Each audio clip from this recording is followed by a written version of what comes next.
I've been living in Surrey for over 20 years, and people keep asking me what's so great about this place. Well, today I'm going to give you the stuff nobody wants to talk about. So if you're thinking about moving here, you need to know what you're signing up for. Okay, let's start with one of the bigger challenges we've been seeing lately. Here's a situation. You leave your house thinking it's a quick 20-minute drive, and the next thing you know, 45 minutes have gone by. Pretty annoying, right? Well, with so many construction projects popping up overnight, that's the reality around here. And let's be honest, that kind of thing can drive anyone crazy. Surrey can feel like one big construction zone at times. No matter where you go, there's always seems to be something, orange cones and things right around the corner. Take the 40th Avenue corridor from South Surrey towards Langley. I travel that quite a bit.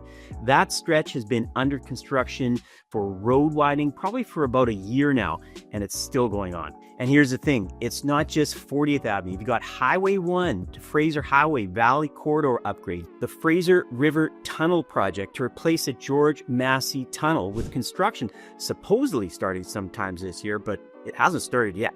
And a lot of it happens during the summer when the weather's good. It doesn't matter where you are in Surrey, you're gonna hit it. Now stick with me because later I'll explain why I still love living here and the one factor that makes all of this worth it. If you're commuting to downtown Vancouver, you need to be realistic. On a good day or super early in the morning, the average drive time is well over 30 minutes. Public transit can easily take over 60 minutes, and that's when things are actually moving. So here's my advice before you start living here. Before you buy anything, drive your commute. Drive it the exact time you'd be going to work. And don't just do it once. Do it for a full week. Use Google Maps or Waze every single day because construction schedules change fast. Roads get shut down overnight. One route that works today might be blocked tomorrow. Now, what's interesting is that all this construction isn't because things are falling apart. It's the opposite. What's really going on is the city is investing massive amounts of money into infrastructure. Surrey needs about 27,000 new homes by 2029 just to keep up with demand. That means nearly 5,500 units every year.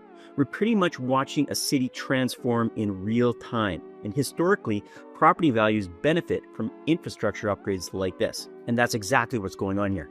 That being said, let me be honest. If construction delays really bother you, or you absolutely need like a predictable commute every single day, this might not be the right fit for you. And that leads right into the whole getting around without a car thing, which is another big challenge. But a quick note before we dive into that, if you're seriously weighing Surrey, Langley, White Rock, I'd be happy to help you. I'll walk you through the current market conditions and help you figure out which neighborhoods actually might fit your priorities. My contact info is in the description below.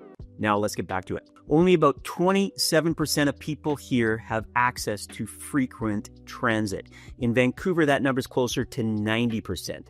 And when you think about it, that gap really changes how your day looks. If you're coming from Vancouver where you can jump on the SkyTrain and get pretty much anywhere, this is going to feel like a bit of a step backward. Right now, buses are the main way people get around on public transit here. And honestly, it's not great. The SkyTrain Expo line does run from North Surrey to downtown Vancouver, but that only covers part of the city. If you live in South Surrey, which is one of the fastest growing areas, you're almost totally relying on buses. And during rush hour, those buses fill up fast.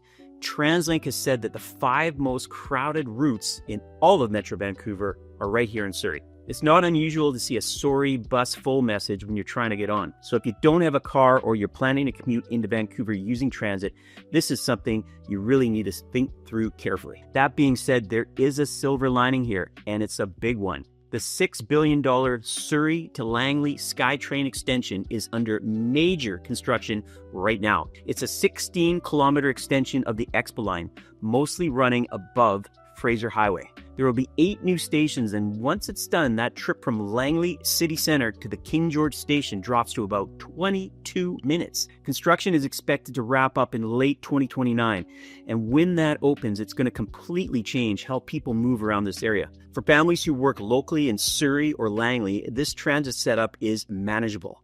But if you're commuting to downtown Vancouver without a car, you're looking at a 60-plus minute trip for the next few years. And that's where growth starts to put pressure on everything. So you'll see places in Surrey or Langley. They'll build a brand new school. And within 5 years, there's portables in the field every single time. It's become a bit of a joke in the area. Right now, the school district is expecting about 11,000 new students over the next 10 years. To keep up, they need roughly 22 new schools. And as it stands, around 7,000 students are learning in about 350 portable classrooms. That's basically the size of multiple elementary schools, all in temporary buildings. Schools are already over capacity, with the district managing enrollment pressure through various strategies. More kids show up almost overnight. That kind of change is really hard for school planners to keep up with. In September 2025 alone, the district added more than 700 new classroom spaces, and even with that, crowding is still an issue in a lot of areas. Some schools like Bay Ridge Elementary and Grandview Heights Secondary have actually had to turn kids away who live inside their own catchment areas. And healthcare feels the pressure too. At Surrey Memorial Hospital, wait times can hit up to 8 hours during busy periods. The population has grown about 17%, but staffing hasn't kept pace. Now here's the silver lining, and it matters. All this strain exists because people want to be here. The growth is coming from demand. People are moving here for space, lifestyle, and overall quality of life. The fundamentals are strong. On top of that, a new $2.9 billion Surrey hospital with a BC Cancer Centre is set to open in 2030, which will add a lot of capacity. And more than 2,300 new school seats are already under construction across 7 schools, with openings planned between winter 2026 and fall 2027. So yes, these capacity issues matter, especially if you have kids in school right now. If portables and crowded classrooms are deal breakers, waiting until 2027 or 2030 might make sense.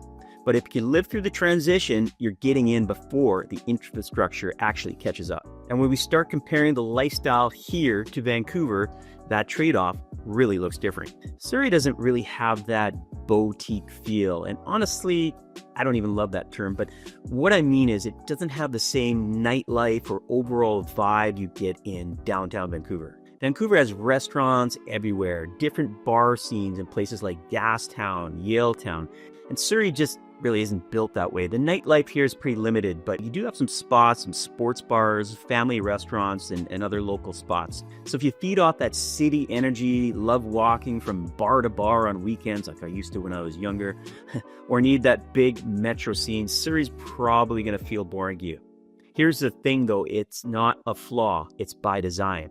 Surrey's basically built for working families. The focus here is parks, schools, and a suburban lifestyle, not packed streets and late-night nightclubs. What you're really trading is trendiness for space and parking. You get single-family homes, bigger lots, and way more room to live compared to Vancouver's dense setup. And here's something a lot of people don't expect. Surrey has some of the best restaurants in Canada. I'm talking Indian curries, Indian snacks, Indo-Chinese street food, and modern fusion spots. Places like Chef's Kebab, Spice 6, the Yellow Chili are legit. The variety and quality here are honestly impressive.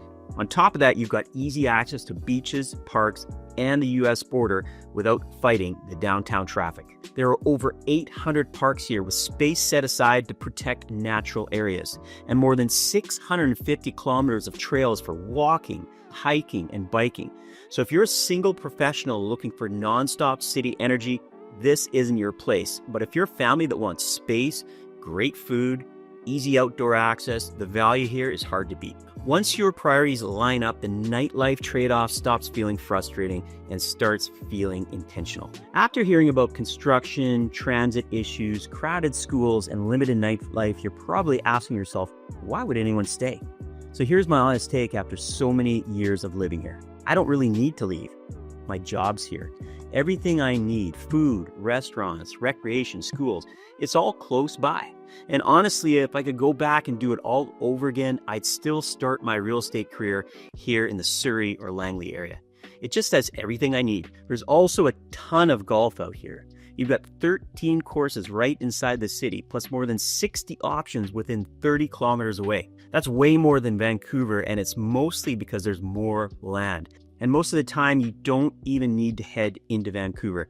That alone cuts down on commute time, transportation costs, and a lot of stress. And then there's a lifestyle. You got the quieter streets, parks everywhere, a real community feel.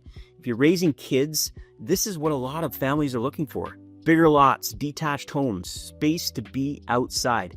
That space and comfort make a huge difference day to day. And here's something people don't always think about. You get all of this at prices that are typically much lower than similar homes in Vancouver. That means getting into a home sooner, building wealth earlier, and having more room in your budget to actually enjoy life instead of putting it all towards your mortgage. Whether you end up loving it here or moving out within a year usually comes down to one thing: understanding the trade-offs before you move, not after. A lot of people just look at price or what looks good online, and that's where they get it wrong. So if you're serious about buying or selling in the Surrey, Langley, White Rock areas, send me an email at info@moteam.ca. I'll help you figure out which neighborhoods actually fit your lifestyle and priorities. And make sure you check out the video I've linked here where I break down the specific Surrey neighborhoods I'd actually live in if I were moving here in 2026. I walk through the exact areas that make the most sense based on infrastructure changes and timelines we just talked about. Thanks again for watching. We'll see you again in the next one.